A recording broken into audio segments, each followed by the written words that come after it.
outro detalhe muito importante com relação a essa juntada da proposta lá nos portais, que são aquelas declarações complementares, destacando entre elas a declaração de microempresa ou empresa de pequeno porte. Até um destaque que a gente coloca no slide é que tem que ter muita atenção a isso, porque o equívoco que você pode cometer ao declarar isso pode ser tido como uma tentativa de fraude, como está destacado ali no slide. E, por exemplo, se você não ultrapassou o faturamento. Então, vejam bem, a sua declaração firme e consciente de que você é ME e EPP vai influenciar, inclusive, na métrica, porque o portal pede isso para selecionar entre os participantes aqueles que têm a prerrogativa da preferência, em virtude da lei complementar. Mas se você declara isso, já consciente de que não faz mais jus a essa prerrogativa, então pode ser que você esteja cometendo uma fraude, isso pode gerar um processo administrativo e penalizar você. Fique muito, muito atento a isso para você evitar esse problema. Faça essa declaração de forma consciente, inclusive faça o acompanhamento do seu faturamento também e destacando a importância de uma boa contabilidade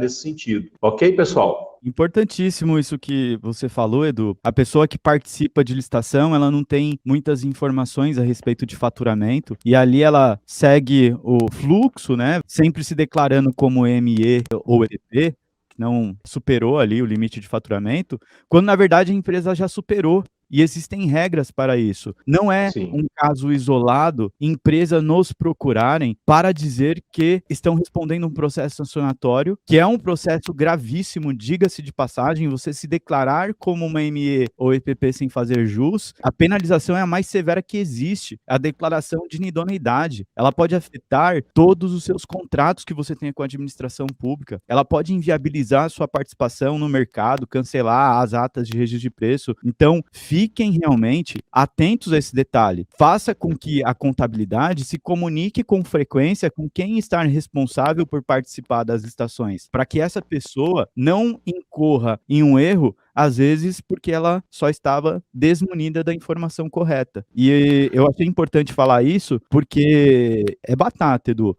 Uma vez por mês, tem alguém entrando em contato aqui com o jurídico dizendo que se declarou como MEPP e não sabia que já tinha se desenquadrado. É uma pena quando isso acontece, a gente fica chateado, porque a gente sabe que o erro foi ali de boa fé, né, porque a pessoa realmente não sabia, mas as consequências, elas podem ser nefastas, né, elas podem acabar com o negócio da empresa. Se o objeto dela for só contratação aí com o poder público, ela vai ter um baita de um problema. Exatamente, e isso não é incomum, não. Ontem eu participei de uma reunião presencial na prospecção de um novo cliente e ele me falou, reclamando da contabilidade dele, que ele, desde janeiro desse ano, ele deixou de ser EPP, desenquadrou desde janeiro desse ano e soube só esse mês que ele já estava no lucro presumido. E o que ele queria fazer? Participar de licitação. Não é incomum, por isso essa dica é muito importante. Ô, Edu e Rafa, eu queria só aproveitar uma pergunta que fizeram para não sair do contexto. A Tereza Serra,